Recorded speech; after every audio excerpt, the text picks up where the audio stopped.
Bonjour à tous, soyez les bienvenus. Je vous invite aujourd'hui à la découverte des CFA. CFA, mais c'est quoi ça?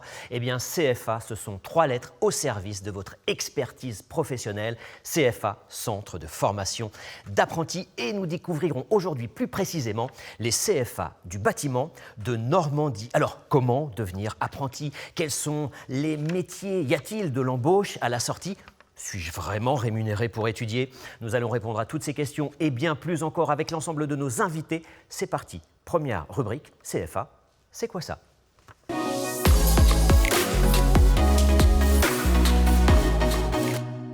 Alors, Enat Favret-Klinger me rejoint sur le plateau, directrice de la formation et du développement pour les CFA du bâtiment de Normandie. Bonjour Enat, merci de nous rejoindre.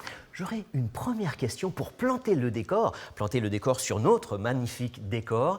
Quand on parle de CFA, de quoi parle-t-on exactement ? Alors un CFA, Centre de formation d'apprentis, c'est un outil de formation qui est au service d'une profession. Donc dans nos CFA du bâtiment, nous formons des jeunes apprentis à tous les métiers de la construction pour répondre aux besoins de compétences des entreprises de notre territoire. Répondre aux besoins du marché, effectivement.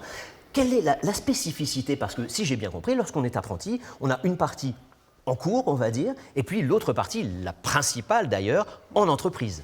Oui, tout à fait. Quand on est apprenti, on est salarié d'une entreprise et on a 2 lieux de formation qui sont très complémentaires et qui s'imbriquent, qui sont l'entreprise en grande majorité, mais aussi le CFA pour toute la partie technologique, on va dire théorique de la formation et puis la pratique des gestes qui seront ensuite répétés en entreprise. Et quels sont les diplômes auxquels vous préparez, les niveaux de diplôme finalement? Alors dans nos CFA du bâtiment, nous préparons à essentiellement des niveaux éducation nationale, des diplômes de l'éducation nationale, du CAP jusqu'au BTS, donc en passant par le BP, le bac professionnel, et également d'autres titres qui sont des titres professionnels et des titres d'ingénieur en partenariat avec 2 écoles d'ingénieurs. Alors oui, c'est ce que j'ai découvert, je peux être apprenti ingénieur, ça c'est possible. Tout à fait, nous avons noué des partenariats avec 2 écoles d'ingénieurs et donc de la même façon que les apprentis en CAP, ce sont des apprentis qui sont dans des entreprises et qui ont des postes de responsables d'ingénierie, de bureaux d'études en partenariat avec nos CFA. Alors si on fait un éclairage plus particulier sur les CFA du bâtiment de Normandie, déjà c'est quoi votre organisation? J'ai vu c'est un vrai réseau qui couvre l'ensemble de la Normandie.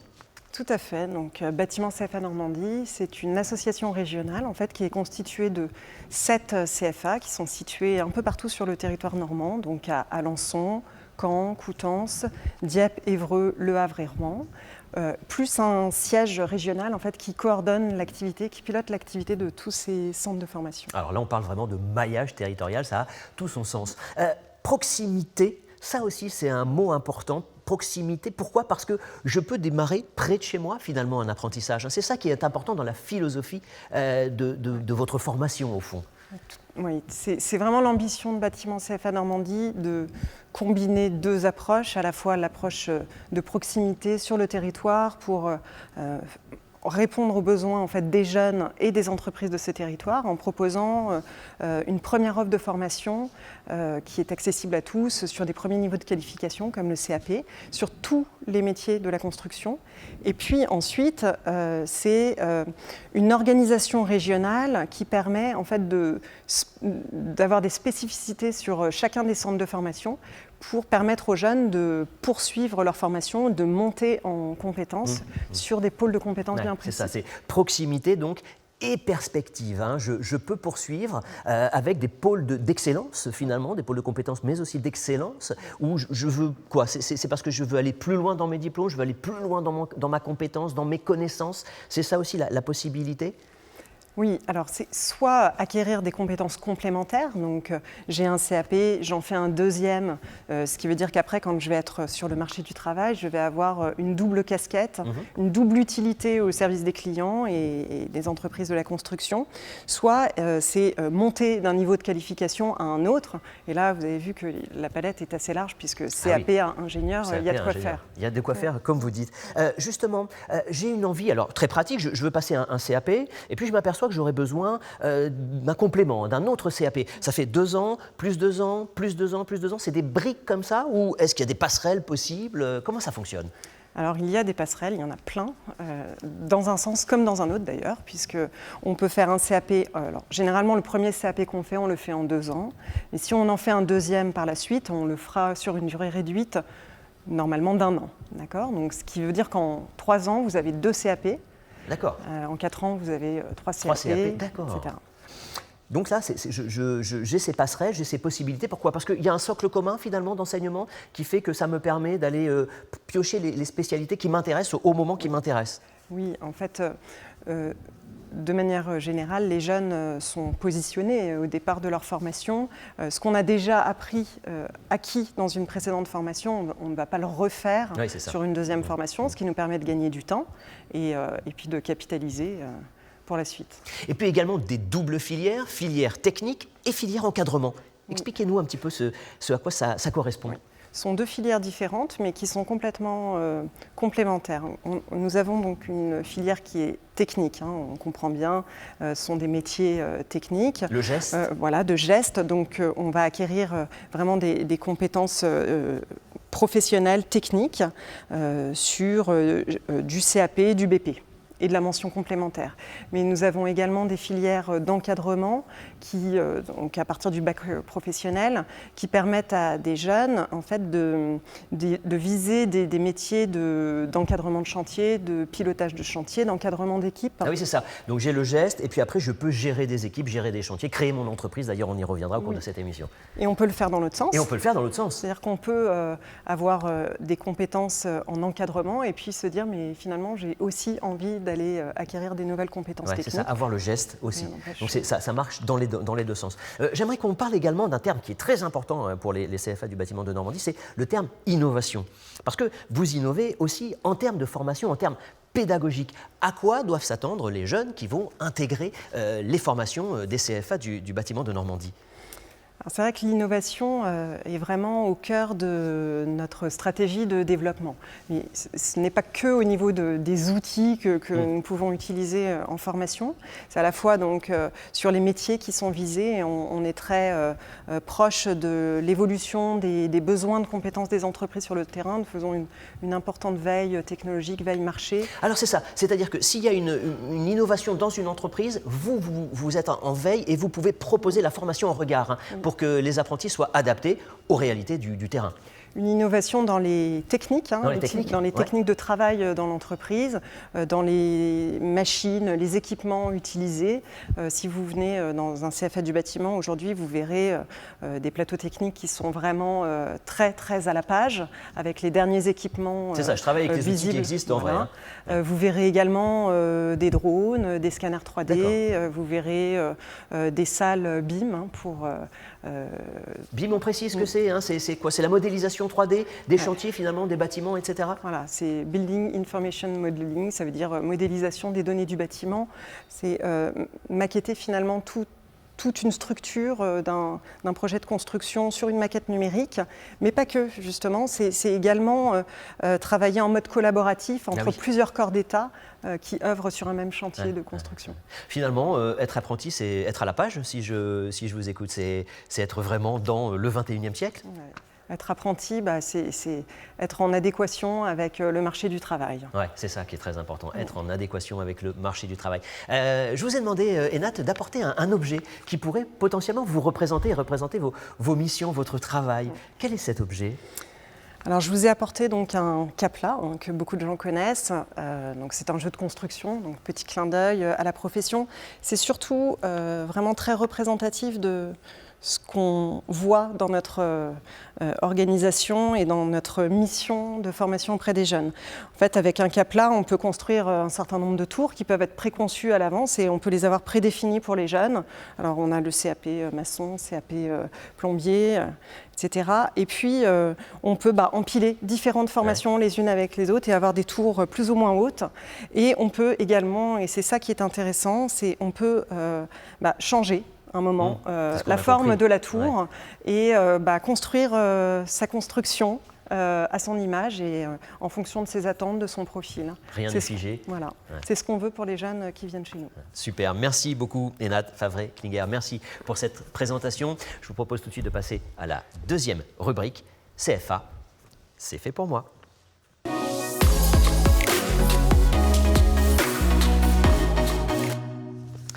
Et bien voilà de retour sur le plateau avec Florence Sassier. Bonjour, vous êtes conseillère jeunes et entreprises au CFA du bâtiment de Normandie. Et puis Christophe Delabre, maître d'apprentissage. Et vous êtes entrepreneur, vous avez les entreprises Lancelot pour la plomberie et le chauffage et l'entreprise Enfri pour l'électricité. Bonjour, merci de nous avoir rejoints. Florence, j'ai envie de commencer avec vous cette interview en vous posant cette question très simple. Maintenant, j'ai été convaincu, je sais, j'ai compris ce qu'était un CFA. Comment je fais pour m'inscrire ? Alors pour s'inscrire, c'est très simple. Il suffit d'aller sur un site internet, c'est notre site monapprentissage-btp.fr. Mais avant tout, j'ai envie de vous dire, mais appelez-nous, appelez les CFA du bâtiment et on va vous conseiller, on va vous... Voilà, je peux vous appeler directement Oui. pour avoir toutes les infos dont j'ai besoin pour me rassurer finalement. Exactement. Oui, Ok, oui, bien sûr. bon. Une fois que je vous ai appelé, qu'est-ce qui se passe ? Ça y est, j'ai fait mon choix, je suis ok, j'ai envie de m'inscrire, mais j'imagine que ça ne se fait pas non plus comme ça. Il y a peut-être des sélections, des tests. Comment ça fonctionne ? Oui, alors vous allez vous inscrire et puis ensuite on va prendre contact avec vous, on va étudier le projet que vous vous êtes fixé et puis on va vous convoquer, on va vous inviter à un entretien de positionnement, ça s'appelle.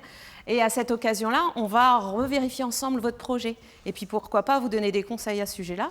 En fait, on va sécuriser votre parcours. Ah, j'aime bien ce mot, Voilà. sécuriser le parcours. Ça, c'est important pour pas que je me lance tête baissée sans être sûr. Non.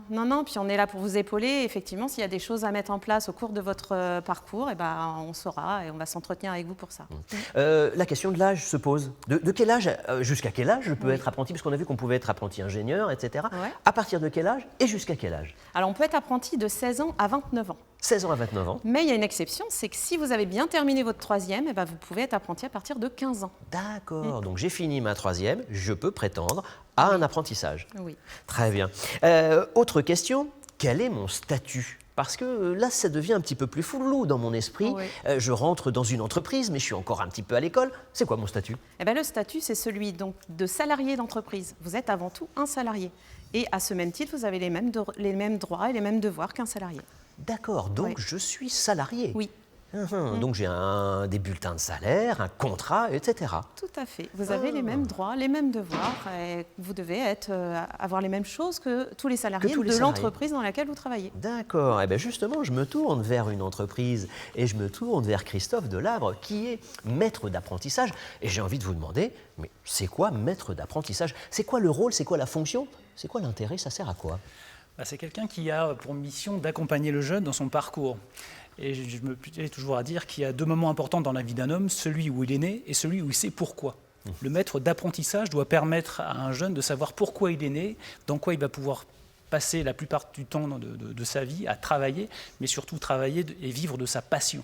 L'idée, c'est de faire naître des vocations et bien faire comprendre aux jeunes qu'on n'est pas là pour passer du temps et toucher uniquement un chèque à la fin du mois. Ça, on passe à côté de sa vie quand on fait ça. On ne passe pas sa vie à la gagner. On passe sa vie à tout simplement être fier du travail accompli. Et le maître d'apprentissage est là pour inculquer les valeurs d'excellence aux apprentis en termes d'engagement et de le plaisir, encore une fois, la fierté de ce qu'on a fait pour soi, pour les autres et pour ses clients. Ah, donc c'est aussi transmettre la passion, le rôle du maître d'apprentissage. Je l'entends dans vos propos. Il y a cette notion de passion qui est importante. Encore une fois, la passion, c'est le moteur des hommes. C'est à nous de l'entretenir au quotidien par la création, l'innovation et le plaisir de répondre à un besoin exprimé par un client. Quand un client dit « votre gars, vraiment, il était génial », quelle fierté je peux avoir, encore une fois. Ouais. Et un client satisfait, c'est quelqu'un qui nous recommande dans tous les sens du thème, pour lui, pour ses clients. Et encore une fois, c'est le Graal pour tout apprenti de pouvoir dire « ça, c'est moi qui l'ai fait ». Et regardez, le client, il est juste content. Super. Alors, Florence Sassier, évidemment, une question qui se pose et qui parfois peut paraître délicate, c'est la question de comment je trouve une entreprise. Ça semble complexe quand même pour un jeune. Alors non, donc déjà, nous, au CFA, on accompagne tous les jeunes. Quand ils sont inscrits chez nous, il ne faut pas hésiter, on est là pour vous aider. D'accord. Chercher une entreprise, c'est tout simplement faire un CV, une lettre de motivation. Mais ça, c'est pas facile quand on a 16 ans, hein? Oui, ils me disent tous, mais qu'est-ce que je mets dans mon CV? Voilà. Bah oui, mais déjà, laissez vos coordonnées, montrez de quel collège vous êtes et quelles sont vos activités. Ça veut dire plein de choses, les activités personnelles d'un jeune. Les stages, mettez en avant vos stages, vos découvertes. Et même si vous avez une activité de sportive, tout ça, faut tout mettre dans un CV. Alors, après, il y a la lettre de motivation. Pourquoi je veux faire ce métier-là? Mais si je veux être plombier, je sais pourquoi je veux être plombier. Ah, il faut avoir réfléchi quand même, hein. Oui, On ne choisit pas comme ça au hasard. Je me projette dans l'avenir ou pas dans ce métier-là. Voilà. Et ensuite, il faut aller sur... alors moi, ce que je conseille, c'est d'aller sur les pages jaunes, tout simplement, d'aller regarder toutes les entreprises que vous avez autour de chez vous, et puis vous allez bien regarder les sites Internet. Surtout, regardez les sites Internet des entreprises, renseignez-vous sur leurs activités, et ensuite... Comme ça, quand vous allez postuler, quand vous allez passer un entretien, vous allez savoir de quoi on parle. Oui, c'est ça. Donc bien éplucher ce qui existe comme entreprise autour de chez moi, d'ailleurs, pour commencer. Hein. Oui, et puis prendre connaissance du secteur. Mais vous êtes là pour accompagner, hein. C'est ça que vous m'avez dit. Oui, hein. bien sûr. Oui. On aide au CV, à la lettre de motivation, bien sûr. Je suis rassuré. Christophe Delavre, je vous propose de passer tout de suite à la rubrique Sans langue de bois. Je vais vous poser des questions et je compte sur vous pour répondre sans langue de bois.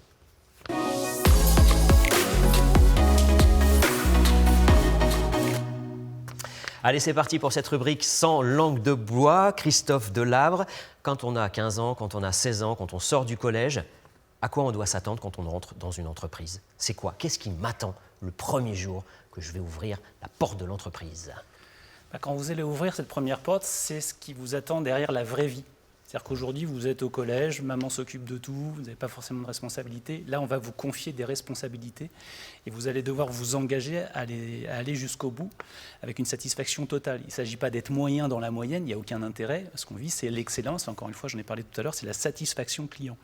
Donc, ce n'est pas une obligation de moyens, mais une obligation de résultat dont on attend. Donc ça, effectivement, ça passe par la notion, encore une fois, d'engagement à donner le meilleur, à se challenger en permanence. J'ai fait ça, qu'est-ce que je pourrais faire de mieux pour que je sois meilleur demain pour moi et pour les autres. Et pour les autres. Et en termes de savoir-être, qu'est-ce que je dois travailler? Ça veut dire quoi? Quand on parle de savoir-être, c'est quoi? C'est le comportement, le bon comportement à adopter. Alors, quand j'ai 15-16 ans, c'est quoi le bon comportement à adopter? Effectivement, et quand on a 15-16 ans, c'est compliqué parce qu'on a une vie uniquement sur sa famille et ses copains. Là, aujourd'hui, il y a la notion de dire je vis pour moi et pour les autres. Et pour les autres. Et donc, ça veut dire que je vais devoir effectivement m'adapter en termes de savoir-être, de bienveillance, d'ordre, de rangement, de propreté. En quoi, moi qui ai 15 ans, qui ai tout à apprendre, je vais pouvoir contribuer à l'effort collectif de la réussite en commun. Donc ça, c'est quelque chose de super important. Et puis, il y a une notion aussi qui est importante, c'est la notion de dépassement de soi. On a 15-16 ans, on doit être curieux, avoir envie, montrer qu'on a envie d'apprendre. Et c'est là où les jeunes ont tout à fait le loisir de venir avec cet état d'esprit tout neuf. Ils viennent de naître et donc ils ont des tas de choses à apporter à l'entreprise aussi. Un conseil, allez, sans langue de bois toujours, un conseil. Quel premier conseil donneriez-vous à un jeune? Alors un jeune qui va chercher une entreprise aujourd'hui, il faut qu'il montre qu'effectivement, c'est tout simplement la personne dont on avait besoin. Et je le confirme ici, au fait, le bâtiment recrute vraiment. On a besoin de talent aujourd'hui. Mais j'ai bien dit de talent, ce n'est pas des gens qui sont là pour faire de la figuration. Et donc c'est montrer que le jeune doit nous prouver quelque part, apporter la démonstration, qu'il s'est renseigné sur pourquoi il voulait effectivement faire tel métier, pourquoi il veut le faire dans l'entreprise. C'est ça. Il doit vous prouver qu'il a choisi cette entreprise. Il s'est renseigné sur l'entreprise, ce qu'elle fait, ses secteurs d'activité, quel potentiel d'évolution il a, sur sa réputation, et non pas uniquement j'ai envoyé un CV, une lettre de motivation à la mer. Il doit se préparer à l'entretien. Et au fait, s'il fait un CV, une lettre de motivation, s'il vous plaît, qu'il n'y ait pas de faute d'orthographe, c'est une base. On est dans l'ère de la communication aujourd'hui. Le fond est tout aussi important que la forme. Et ça fait partie des premiers critères de sélection. Bien sûr qu'il peut peut-être pas forcément doué en orthographe, c'est pas grave. Il a des tas de gens pour l'aider, des gens au CFA, dans sa famille, dans ses amis. Si ce sont des vrais amis, ils vont pouvoir l'aider. Ils vont l'aider, oui, bien sûr. Merci pour cette petite séquence, d'avoir joué le jeu. Et je crois que ça va être très utile pour les jeunes d'avoir entendu les propos d'un chef d'entreprise qui est aussi maître d'apprentissage. Florence Sassier, une question très directe, très simple. Combien on gagne quand on est apprenti? Combien on gagne? Alors, on gagne aux environs de 600 € si on a moins de 18 ans et qu'on commence un apprentissage. D'accord, 600 €. Quand on parle de 600 €, ce sont 600 € net dans ma poche? Oui, c'est 600 € globalement, c'est ça. Mais c'est bien 600 euros. Quand on a 15 ans, 16 ans, Ah, 17 bah oui. ans, c'est pas mal 600 euros. Hein. Ouais, et ça, c'est dans le bâtiment. Ah, ça veut Ouais. dire quoi? Eh bien, on a à peu près 200 euros de plus que dans les autres secteurs. Dans le bâtiment, c'est 200 euros D'accord. de plus. Vous avez comme ça. négocié, c'est les conventions collectives C'est qui ça. ont permis de Oui. négocier cela. Oui, oui. D'accord. Bon, ben voilà un motif supplémentaire. Vous confirmez, hein, vous nous accompagnez, vous accompagnez les jeunes Oui. à s'informer sur l'entreprise, à répondre aux attentes, C'est ça. à se poser les bonnes questions, à avoir la bonne posture. Comment on fait pour se préparer à un entretien? Parce qu'un entretien, c'est les compétences orales qu'on travaille assez peu finalement. Oui, oui. Vous simulez des entretiens par exemple? Oui, on fait des séances de simulation d'entretien. On reçoit les jeunes en groupe ou individuellement, à leur demande d'ailleurs, et on prépare les jeunes. Donc on appelle ça des techniques de recherche d'emploi. Et on fait des jeux de rôle en fait, Ah oui, c'est ça. où on va préparer le jeune à son entretien. Quels sont les codes? Il sort de l'école, il ne connaît pas les codes du monde de C'est ça, l'entreprise. bien sûr. On lui donne. Ok. Et alors, j'ai envie de poser la question, et après, des possibilités d'embauche, c'est un secteur qui recrute? Oui. C'est ce qu'on dit, c'est ce qu'on entend en tout cas. Oui, c'est un secteur qui recrute. On manque clairement de plombiers, de couvreurs, de maçons. Donc oui, c'est un secteur porteur. Et, L'appel est lancé donc, hein. L'appel est tout à lancé. fait. Mobilisez-vous, Oui, s'il vous plaît, mobilisez-vous. J'ai envie de me tourner à nouveau vers vous, Christophe, parce qu'on parle beaucoup des devoirs, on parle beaucoup des enjeux pour les jeunes, mais est-ce qu'ils apportent quelque chose en tant qu'apprentis dans l'entreprise? Quel est leur apport finalement, leur apport? C'est ce que j'essaie de faire passer comme message à mes collègues entrepreneurs. On a tous un devoir de recruter des apprentis parce que ça apporte du sang neuf et une nouvelle vision au fonctionnement de l'entreprise. Les jeunes d'aujourd'hui, c'est les patrons de demain, c'est les ouvriers de demain, encore une fois. Et donc on investit dans l'avenir dès lors on recrute des apprentis. Et effectivement, on est dans l'échange permanent, dans la réciprocité. Donc autant l'entreprise va faire preuve de bienveillance, de tolérance, de patience parfois, pour effectivement monter des gens qui arrivent à ce niveau-là pour les emmener là. Mais effectivement, on attend des jeunes, eux, qui sont si à l'aise avec leurs 2 pouces pour utiliser leur smartphone, qui mettent ces compétences au service de l'entreprise, parce qu'aujourd'hui, on doit établir des comptes rendus, donc avoir de la saisie, prendre des images, des photos, aider l'entreprise à ce qu'on appelle développer la numérisation. Peut-être pourquoi pas aussi développer de nouvelles technologies avec l'intelligence artificielle, la réalité augmentée, etc. Enfin, il y a plein de nouvelles technologies. Ces jeunes qui, a priori, ont une appétence pour ces technologies, doivent les faire entrer dans l'entreprise. Et un autre sujet qui me tient particulièrement à cœur, c'est l'ordre, le rangement, la propreté, la sécurité. On sait que historiquement, ce n'est pas toujours le cas dans les chantiers du bâtiment. Aujourd'hui, les choses sont en train d'évoluer, et notamment grâce aux jeunes, parce qu'ils sont peut-être plus sensibles à ces aspects-là. Et donc, on compte sur eux pour faire évoluer l'entreprise dans le bon sens. Oui, tout à fait. Réciprocité, je retiens ce mot, c'est un joli mot finalement. Le rapport entre le maître d'apprentissage et l'apprenti. Réciprocité, c'est un très joli mot. Merci de l'avoir partagé. Florence Sassier, un site internet, monapprentissage.btp.fr. Je crois que ça varie, ça fluctue, mais il y a 600 offres de stages actuellement oui, tout à fait. Donc les entreprises de la région nous appellent et s'ils ont le souhait de recruter un apprenti à la rentrée, ils nous appellent et puis nous, on met en ligne leurs annonces. D'accord. Et du coup, sur ce site-là, tous les jeunes qui s'inscrivent peuvent aller consulter les offres.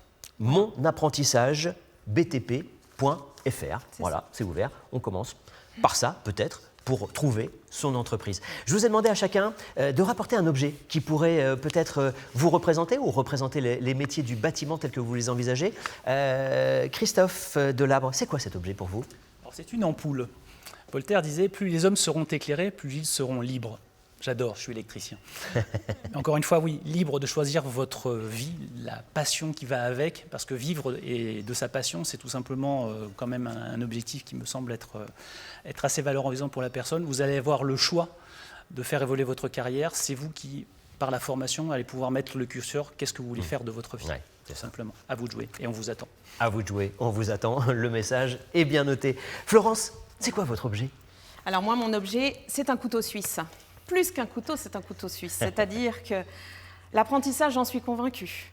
Alors l'apprentissage, ce sont les mêmes diplômes que dans l'éducation nationale, mais plus que le diplôme, nous, on va les outiller avec l'apprentissage en duo avec l'entreprise. Savoir travailler ensemble, être ponctuel, être courageux, être assidu, être curieux. Voilà, tous ces savoir-être-là, c'est grâce à l'apprentissage. Bien, merci beaucoup pour votre passion, hein, on la sent, elle est communicative. Merci Florence Sassier, merci Christophe Delabre. On poursuit tout de suite avec notre troisième rubrique, CFA, plus belle la vie.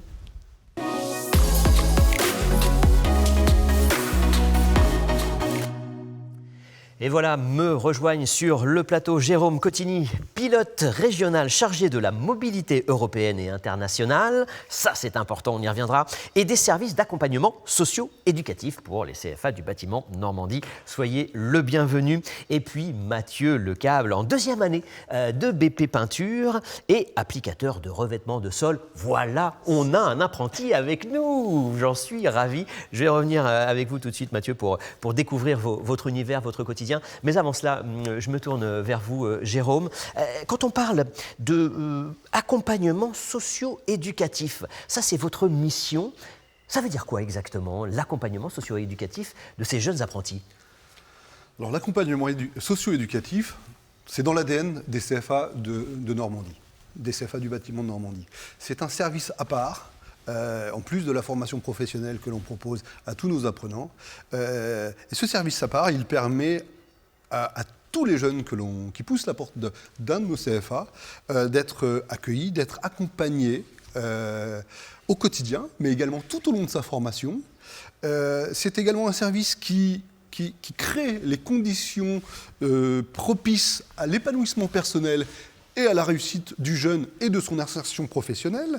C'est également un service qui va proposer de développer des compétences socio-professionnelles et socio-éducatives. On parlait tout à l'heure de savoir-être. C'est également un service qui va apporter un accompagnement très, très personnel, très, très individualisé, et notamment pour des jeunes qui seraient en difficulté, avec des aides financières, avec des aides sociales, avec des aides pour les transports, l'hébergement, etc. Et puis enfin, c'est un service qui va proposer de nombreux projets d'action socio-éducatifs pour leur proposer quelque chose d'extra-ordinaire. Dans nos CFA. Ouais, c'est ça. Vous êtes un facilitateur de la réussite de l'apprenti. C'est comme ça que vous vous présentez. J'aime bien cette formule, facilitateur de la réussite des apprentis. Je ne suis pas tout seul. Ah, bien sûr. Les équipes, les communautés éducatives des CFA sont les facilitateurs de la réussite du jeune, mais aussi de la réussite de l'entreprise partenaire, la réussite de la famille, parce qu'il ne faut pas occulter la famille, et son insertion dans le monde professionnel. Voilà, voilà en quoi on est facilitateur. Super, merci beaucoup. Alors, on en parle beaucoup depuis tout à l'heure des apprentis. Eh bien, voilà, Mathieu nous a rejoint. Mathieu, quel est votre parcours? Alors, vous êtes en peinture, c'est ça, et en deuxième année de BP. Exact. Comment vous en êtes arrivé là? C'est quoi votre parcours? Alors, mon parcours, juste après ma troisième, après l'obtention de mon brevet, je suis parti en CAP de peintre décorateur, peintre revêtement de sol et murs. Et de là, j'ai obtenu mon CAP et je suis parti en brevet professionnel en peinture et décoration. Ça, c'est la continuité de vos études, finalement. C'est ça. Vous avez dit un CAP, c'était très bien, mais j'ai envie de poursuivre. Voilà, j'ai envie de m'améliorer dans ce domaine-là et puis m'expérimenter. Ouais, c'est ça, c'est poursuivre l'expérience. On verra que ça vous a mené très très loin. C'est ça. Mais restez avec nous, vous allez voir ce que j'entends par là. C'est quoi la vie au quotidien, la vie d'un apprenti? Comment ça se passe et comment on fait pour refaire, je dirais, vous savez, ce mouvement de bascule, hein, quand on quitte la troisième, le collège, et on rentre dans le monde des grands, le monde des adultes, en tout cas le monde des salariés. C'est exact, oui. Au début, c'est très difficile parce qu'on n'a pas le même rythme.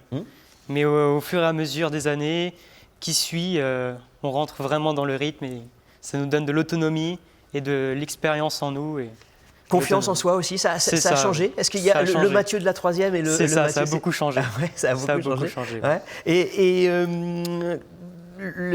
ce rythme-là, d'un point de vue tout ça très très simple, est-ce que c'est épuisant aussi d'aller bosser toute la journée? Est-ce que ça change ou finalement non, c'est autre chose et on s'y habitue? Quand on a l'envie d'aller travailler, ça passe vite, je vais vous dire. Ça passe très vite et on a l'envie, on a envie de connaître de nouvelles choses. Donc Non, pour ça, non. Là, il n'y a pas de souci, C'est pas ça. de fatigue particulière. Non, Et- quand on aime. Exactement. Et concernant les matières et l'enseignement des matières, là, peut-être il y a des passerelles qui sont plus simples, on comprend mieux ce qu'on apprend et pourquoi on l'apprend. Oui, pour tout ce qui est charge DTU, toutes les règles qu'on Alors, connaît. c'est quoi sa charge DTU? C'est tout ce qui est pour connaître notre métier, savoir les normes qu'il faut. Ah oui, ouais. C'est tout ce qui est théorique qu'on n'apprend pas spécialement dans les entreprises. Ouais, c'est ça. Et les bases que vous devez avoir pour C'est être ça. opérationnel. Pour Bon, être en tout cas, on sent professionnel. beaucoup d'énergie et beaucoup d'envie. Vous avez C'est l'air ça. radieux dans votre métier. Oui, bien sûr, mon père m'avait tout appris, et puis de là, ça m'a aidé beaucoup. Super. On se retrouve, hein. Restez D'accord. Mathieu, mais je vous propose tout de suite la séance sur le grill. Je vais passer Jérôme Cotigny sur le grill de mes questions et j'attends des réponses courtes et précises. Rubrique sur le grill.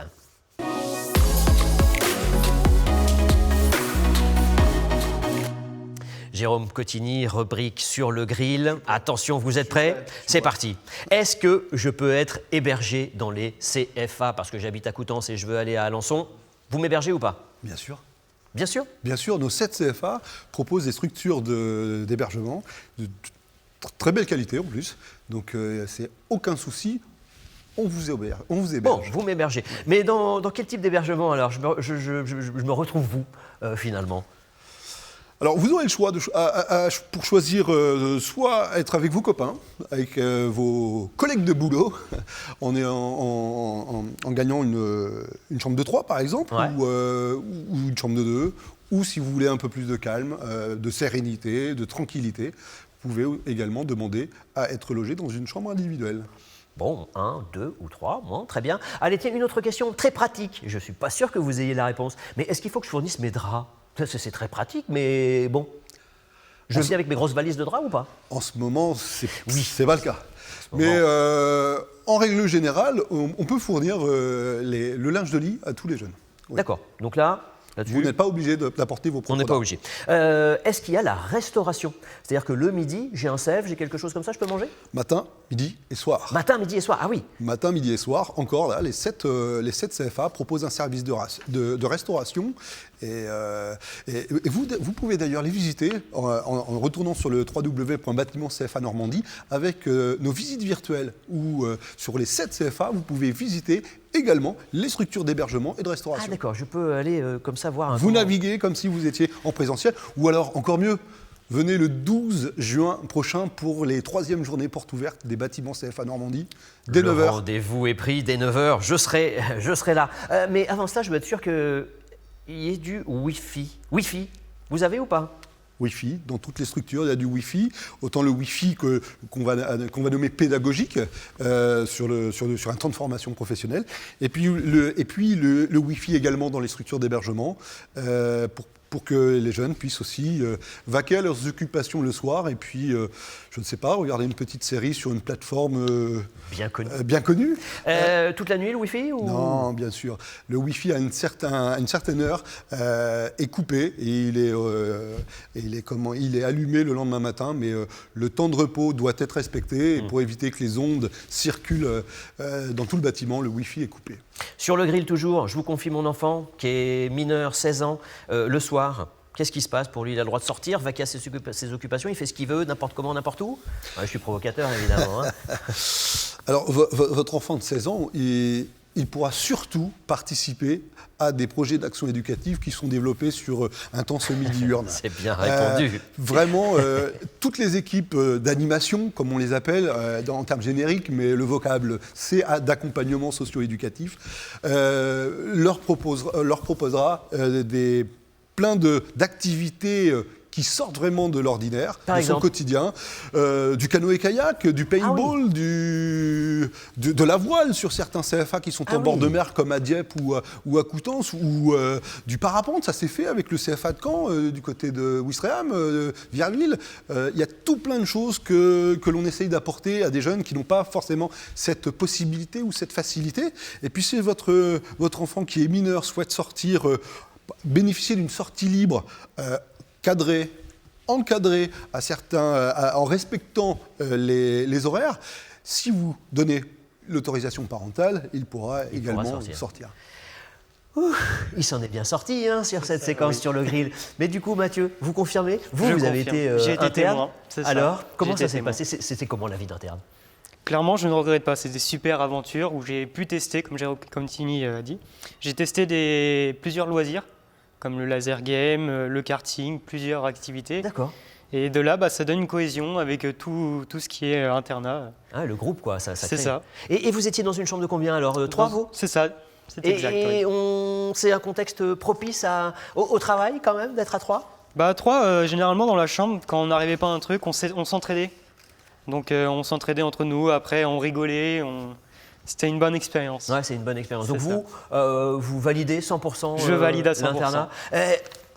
Oui, il est quand même là, donc je fais attention à ce que je dis. Hein. La nourriture, c'est bon? Vous avez C'est bien super mangé? bon, Vous oui. étiez bien nourri, matin, midi et soir? C'est exact. Bon, voilà, je n'ai pas pu prendre à défaut. Très bien. C'est pas vous. Allez, j'aimerais qu'on évoque à présent les Olympiades des métiers, les World Skills, parce que vous avez participé aux World Skills.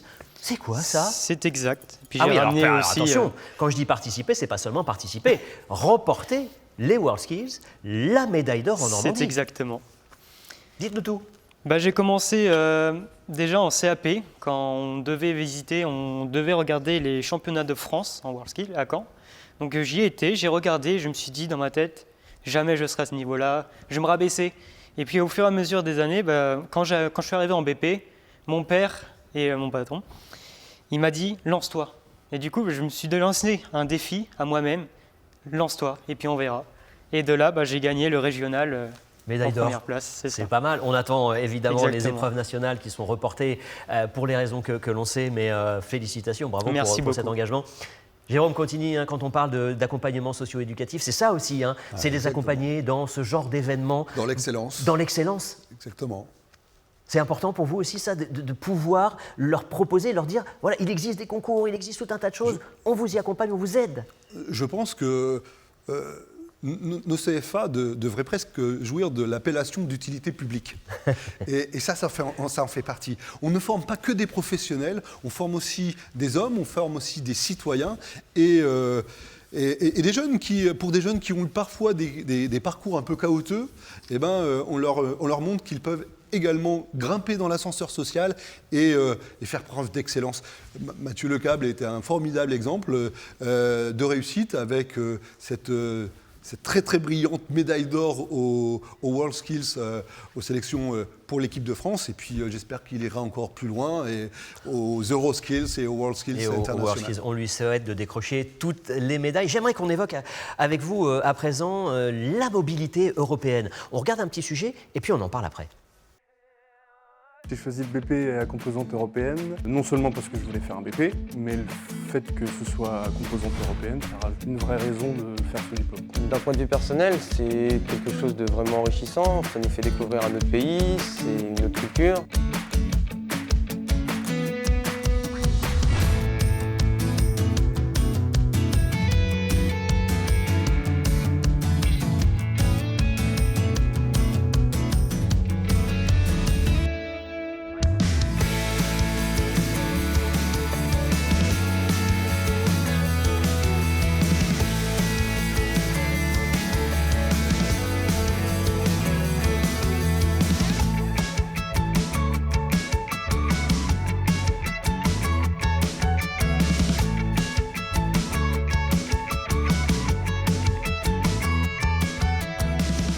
On va être pendant 15 jours ici, tous ensemble, donc on va créer plus de liens que quand on est au CFA, on joue juste la journée et le soir on s'en va. Les premiers jours d'expérience, oui, je l'ai fait très bien, oui, ça se passe bien, le climat est bon. Cette expérience mobilité européenne, j'attends que déjà avec notre classe, on se connaît même pas depuis un an, ça va nous rapprocher déjà pour les cours, pour le BP, l'atelier qui se passe en cours et vivement en communauté.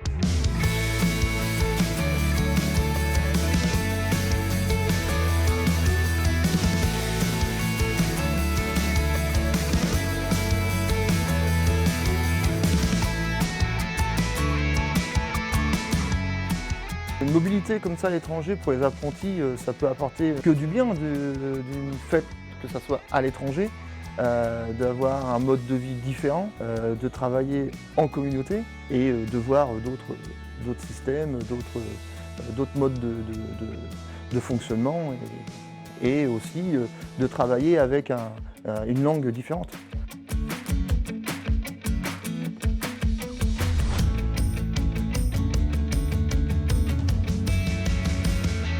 Brevet professionnel à composante européenne, Jérôme Cotigny. Exact. C'est incroyable, c'est quoi ça? Précisez, parce que ça donne vraiment envie quand on voit ces images. C'est une volonté politique des différents conseils d'administration de bâtiments CFA Normandie qui se sont succédés. C'était de pouvoir proposer des parcours à composante européenne à chaque jeune qui entrait dans un CFA. Sans faire d'élitisme, mais en faisant de l'inclusion la plus totale, on souhaite proposer une mobilité, un projet de mobilité européenne et maintenant à l'international à tous les jeunes qui souhaiteraient l'inclure dans leur parcours de formation. Donc le BPCE, brevet professionnel à composante européenne, les jeunes savent que lorsqu'ils intègrent un brevet avec cette composante, ils vont devoir réaliser 2 périodes de formation professionnelle à l'étranger de 15 jours chacune pour pouvoir aller chercher des compétences, chercher une expérience également de vie à l'étranger et voir confronter leur travail au quotidien avec un pays étranger. Ça c'est super. Mathieu Lecable, alors justement, vous êtes parti en Sicile, en Italie, pendant 15 jours. Racontez-nous cette expérience européenne. Comment ça s'est passé? Ça s'est passé déjà, pour ceux qui n'ont pas pris beaucoup l'avion, même si c'était leur première fois, ce qui a été mon cas d'ailleurs, c'était une très bonne aventure. Ouais. J'ai beau dire, ça reste marqué en soi et puis c'est très beau. Vous êtes rentré dans une entreprise, en plus vous avez été accueilli, vous avez travaillé avec des artisans siciliens. C'est exact, oui. On avait une classe et puis du coup elle a été séparée en plusieurs morceaux et puis répartie dans différentes entreprises. Au-delà, on apprenait les façons et les techniques siciliennes qui nous aussi, on leur montrait des techniques normandes. Et alors, vous avez ramené quoi? Qu'est-ce que vous avez repéré qui est différent de chez nous, par exemple, en Sicile? Ce que j'ai pu constater en Sicile, c'est au niveau des plafonds. Ils laissent une petite lamelle tout autour du plafond. Ah oui, ils ne peignent pas jusqu'en haut? C'est ça, oui. Et puis je leur ai demandé, et puis ils m'ont dit si jamais le plafond n'était pas droit, au moins ça restait droit tout en bas. Et alors, la question qui se pose, c'est évidemment la question de la langue. Parce que quand on parle, on parle pas forcément italien ou danois, parce qu'on avait vu des images au Danemark. Comment on se débrouille? On se débrouille comme on peut, je vais dire, parce que même moi, je suis arrivé là-bas, je ne parlais pas italien. Donc on se débrouille avec nos gestes, Google Traduction, plusieurs choses. Et puis au fur et à mesure, vous savez, quand on travaille par exemple 2-3 jours, ensuite on apprend la langue petit à petit. Ouais, c'est ça. Et puis il y a le geste et on se comprend finalement, il y a quelque chose qui passe. C'est ça, oui. Ça c'est vraiment intéressant. Hein. Mais il y a une question qui surgit évidemment derrière mon esprit et vous l'attendez, Jérôme, j'en suis sûr. C'est combien ça coûte tout ça et comment ils font les jeunes pour s'organiser, pour partir? Parce que trouver une entreprise déjà en France, on a vu que c'était pas forcément simple. Alors trouver une entreprise en Sicile, comment ça marche tout ça? Alors, combien ça coûte pour le jeune? Pour le jeune, une somme modique, celle qui lui est demandée par son CFA, parce qu'on considère qu'on n'a rien sans rien dans la vie et qu'un tel voyage, un tel séjour coûte de l'argent. Dans tous les cas, en plus, le budget prévisionnel est présenté au groupe. Ils savent exactement combien coûte l'hébergement, la restauration, combien coûte le voyage, combien coûte toute la logistique. Mais pour le jeune, on demande une participation symbolique. Et pour le reste de l'organisation, je vous dirais, mon cher Johan, on s'occupe de tout.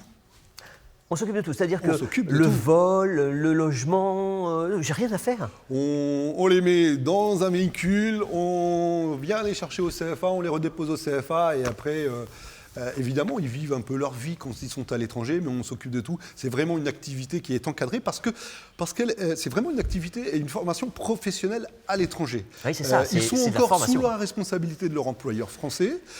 Ils sont dans le cadre de leur formation parce que c'est pas un voyage scolaire. Oui, c'est vraiment une période de formation à l'étranger qui est inclus dans leur cursus de formation et tout ça est cadré.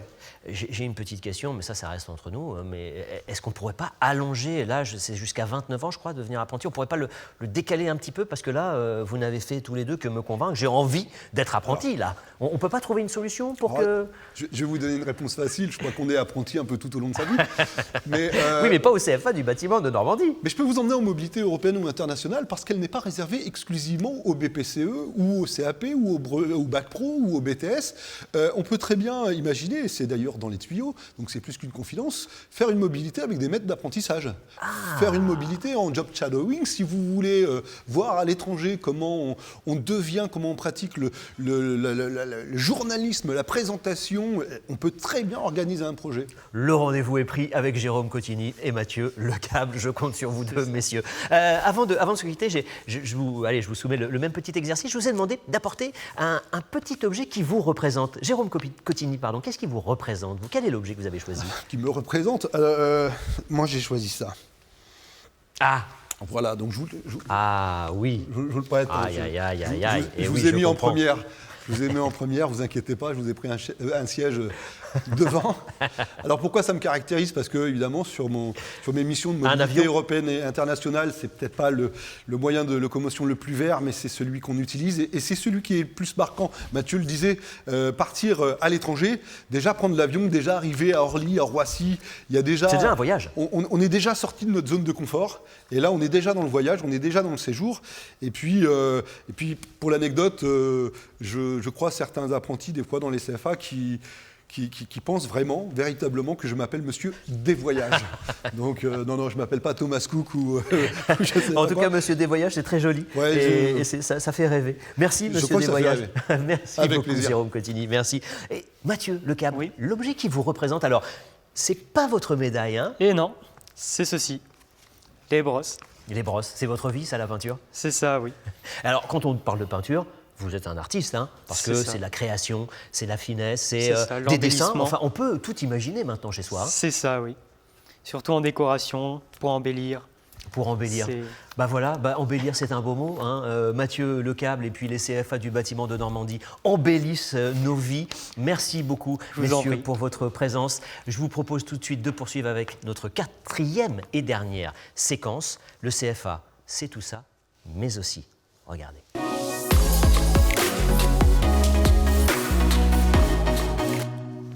Et voilà, je suis rejoint par Charline Lebordet, chef d'entreprise. Et oui, je le disais, le CFA, c'est tout ça, mais aussi la possibilité de devenir chef d'entreprise. Charline, merci d'être sur ce plateau. D'abord, j'aimerais qu'on parcourt un petit peu votre cursus, votre parcours, justement, parce qu'il est riche. Hein. Dites-nous tout. Alors, j'ai commencé par un CAP de carreleur. Alors, CAP de carreleur, déjà, c'est pas banal. Comment naît l'envie de devenir carreleur? Je pense que c'est naturel quand on est de nature à vouloir bricoler ou quoi. Moi, j'avais commencé par faire des études, mais je me suis vite rendu compte que je n'étais pas faite pour ça. Bon, après, j'ai quand même fait des études, mais, vous avez fait des études. Tout en tout cas, ce type d'études. Voilà, tout en ayant une approche plus manuelle au vu de l'avenir. CAP carreleur pour débuter. Mais alors là, c'est le début d'une grande aventure. C'est ça. J'ai continué par un CAP de maçon. CAP de maçon. Et ensuite, 2 ans de bac professionnel, TB2E, donc technicien du bâtiment, études et économie. Donc là, c'était quoi? C'était plus pour être en capacité de gérer une entreprise, de gérer des équipes, gérer des chantiers? C'était ça, ce bac pro?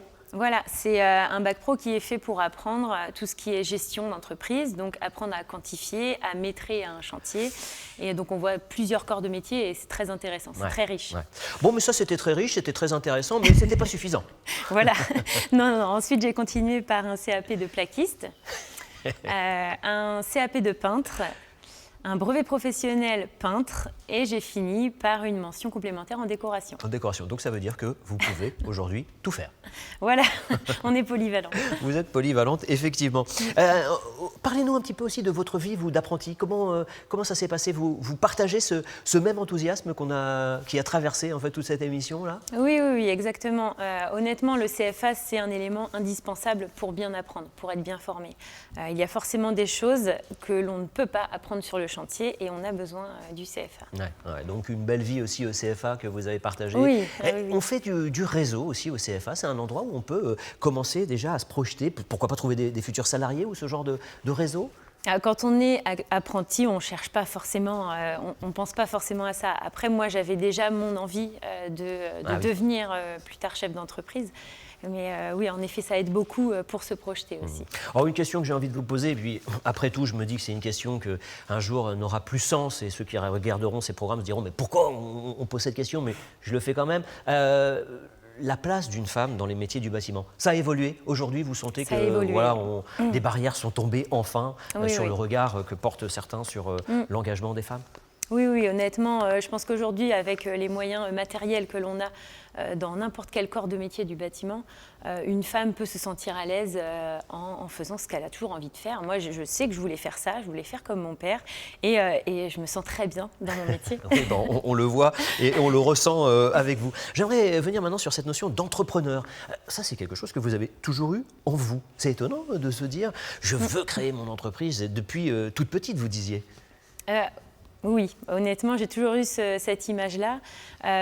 J'aime apporter ma touche personnelle. Et que ce soit en maçonnerie, en carrelage ou en peinture, on peut apporter sa touche personnelle et fabriquer, rénover. On fait beaucoup de rénovations et moi, j'adore ça. Vous avez une entreprise avec un salarié. Oui. C'est facile de passer, je dirais, de l'autre côté de la barrière, c'est-à-dire gérer aussi un salarié, gérer une entreprise, avoir des comptes. Et puis vous êtes à la fois sur les chantiers et en dehors, vous faites les devis, etc. C'est quoi la vie au quotidien d'un chef d'entreprise? C'est pas facile, mais c'est un défi, un formidable défi d'ailleurs, autant personnel que professionnel. Moi, honnêtement, quand on me dit je me forme, je fais plusieurs diplômes, je passe 10 ans en apprentissage et se dire qu'un jour je serai mon propre patron et je pourrai apprendre des choses par la suite à des jeunes ou à des moins jeunes, c'est super, il faut se lancer, il faut oser. Il faut se lancer, il faut oser. Alors justement, il faut se lancer, il faut oser. Quel conseil donneriez-vous à un jeune qui réfléchit, qui est tenté comme vous, mais peut-être qui n'ose pas franchir le premier pas? Alors, il faut d'abord être bien formé, il faut de l'expérience, parce que ça ne s'acquiert pas comme ça, et puis être très courageux et très rigoureux, c'est très important. Vous diriez qu'il vaut mieux commencer par être salarié finalement pour se faire la main, découvrir les différents types de chantiers. Vous parliez de rénovation, bâtiments nouveaux, différents types de bâtiments. Vous conseillez ça, vous? C'est indispensable. Oui, pour avoir une vision. C'est ça. Et au quotidien, votre vie, ça ressemble à quoi? C'est très varié. C'est du chantier, c'est forcément beaucoup d'administratif parce que c'est tous les jours. Le téléphone, c'est des rendez-vous, du contact avec les clients et en même temps aussi une partie manuelle sur le chantier. Parce que j'aime être sur le chantier et c'est très important pour moi de faire les deux. J'aimerais qu'on revienne avec vous sur quelque chose et c'est important. Peut-être que ça intervienne en guise de conclusion. On dit souvent ah oui, non, mais moi je ne suis pas un intellectuel, je suis un manuel. Mais est-ce que ce n'est pas un peu une absurdité, voire une bêtise que de dire ça? Parce que pour que j'utilise bien mes mains, il faut quand même que j'utilise bien ma tête. Donc pour être un manuel, il faut être un intellectuel. Donc les personnes qui sont manuelles ont peut-être quelque chose de plus que les personnes qui sont intellectuelles. Qu'est-ce que vous pensez de cette réflexion? C'est propre à chacun. Je pense qu'il y a des gens qui sont intellectuels et manuels, il y a des gens qui sont un peu plus manuels, d'autres plus intellectuels, mais on a notre façon chacun de réfléchir. Oui, c'est ça. Moi, je n'étais pas une personne faite pour faire de grandes études, mais quand j'arrive sur un chantier, quand je vais voir un chantier, quand je veux faire quelque chose, j'ai tout de suite en tête la façon de faire et comment je vais le faire. Ouais, c'est ça. Donc il faut réfléchir, il faut imaginer les choses et on a chacun notre façon de réfléchir et de voir les choses. Ça c'est important de le rappeler. Et vous me disiez, quand on a préparé ce plateau, que finalement, être chef d'entreprise, c'était un aboutissement pour vous. Vous êtes jeune, hein, mais c'est un aboutissement. Vous le vivez comme ça aujourd'hui? C'est exactement ça. Oui, j'ai passé 10 ans en formation et je savais très bien ce que je voulais faire. J'avais plusieurs formateurs qui me disaient, mais pourquoi tant de diplômes différents? Parce que j'avais cet objectif en tête, c'est l'aboutissement de toutes ces années. Maintenant, c'était un petit puzzle et maintenant il prend forme. Charline, quel est l'objet que vous avez choisi de nous présenter aujourd'hui, qui vous représente aujourd'hui? Alors moi, je n'ai pas ramené un objet parce qu'il aurait fallu que j'en amène plusieurs, vu la polyvalence, mais j'ai ramené mon téléphone. Pourquoi? Parce qu'aujourd'hui, c'est l'élément indispensable au bon fonctionnement du travail, de l'entreprise. Donc voilà, c'est le téléphone. C'est le téléphone qui représente la chef d'entreprise que vous êtes. On n'a pas le choix. On vous souhaite longue vie pour cette entreprise. Bravo à vous, bravo pour votre engagement, bravo également pour votre énergie. Allez, restez sur le plateau parce que c'est le moment de conclure, de donner quelques dernières petites informations. Des visites privées vous sont proposées par les CFA du bâtiment de Normandie sur rendez-vous. Oui, même pendant le confinement, tous les mercredis de 9h à 17h, vous retrouvez sur le site bâtiment cfanormandie.fr. J'espère qu'on vous a donné envie de devenir apprenti, j'espère que vous comprenez tout et que vous allez maintenant vous lancer et vivre une vie d'apprenti, une vie de passion. Merci, à très vite.